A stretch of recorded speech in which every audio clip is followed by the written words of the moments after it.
అందిస్తూ వాళ్ళందరినీ మనము ముందర మనం ప్రోత్సహించాలని నేను మన హిందూ బంధువులందరినీ కూడా విన్నపించుకుంటున్నాను. అదేవిధంగా మన ఉత్సవ సమితి తరపు నుంచి బైన్సా హిందూ ఉత్సవ సమితి తరపు నుంచి కూడా వారికి ఎటువంటి ఏదైనా కూడా మేము సహకరిస్తాము. ఇదే విధంగా అందరికీ స్వామి వాళ్లకు మన హిందూ ఉత్సవ సమితి వాళ్ళకి సామిశనం చెప్తూ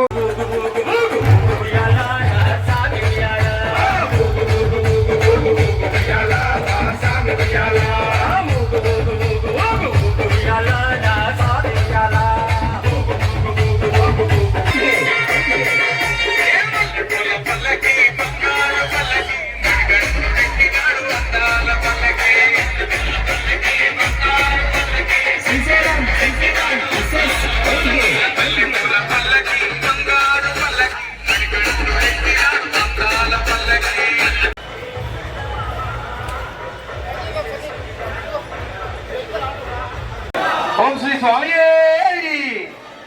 స్వామి శరణం.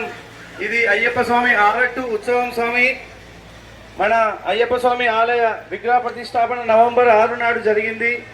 ఈ రోజుకు 8వ సంవత్సరం పూర్తి చేసుకున్నాం. స్వామి అయ్యప్ప మండల కాల దీక్ష మండలానికి మనము అయ్యప్ప స్వామి టెంపుల్లో మండల పూజ జరుపుకుంటాం. అదేవిధంగా అయ్యప్ప స్వామి ఆరట్టు శబరిమలై ఆనవాయితీ. స్వామి మన దగ్గర ఉన్నటువంటి ఉత్సవ విగ్రహాన్ని మన దగ్గర ఉన్న గంగానది, ఇప్పుడు సిద్ధవాగు మన గంగానది, దానిలో వెళ్ళి స్వామివారికి జలాభిషేకం చేస్తాము. పంచామృతాలతో అభిషేకం చేసి శాస్త్ర పద్ధతిలో స్వామివారికి జలాభిషేకం చేసి ఆ తర్వాత ధూపదీప నైవేద్యాలతో స్వామివారికి మళ్ళీ మందిరానికి చేర్చడం జరుగుతుంది. స్వామి ఈ ఉత్సవాన్ని మనము 7 సంవత్సరాలుగా చేయాలి. కానీ మన పరిస్థితి ఏమంటే ఆలయంలో అంత అనుకూలమైన నిధులు లేవు కనుక మనం చేయలేకపోయినాం.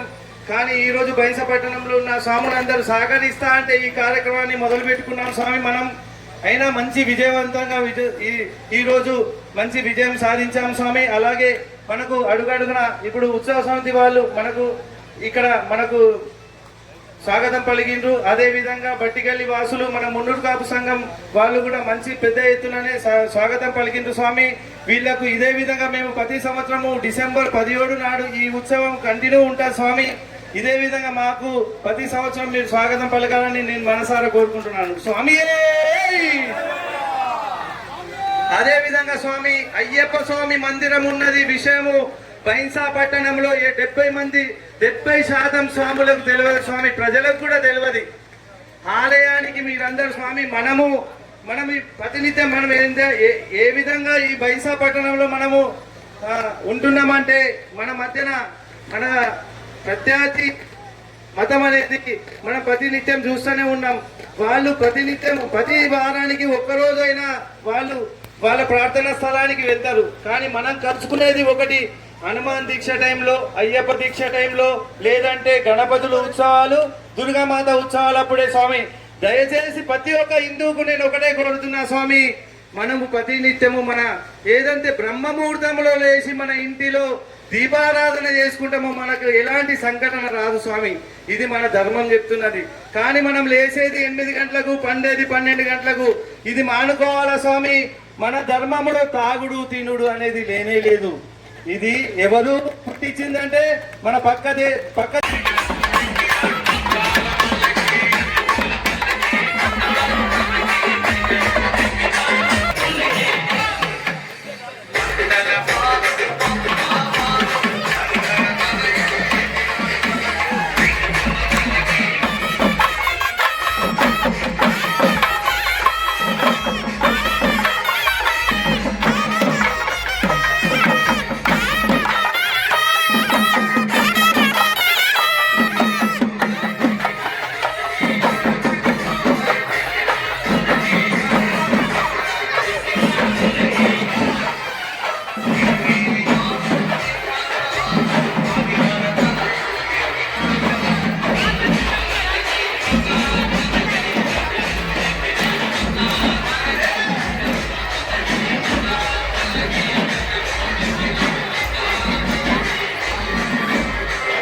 ये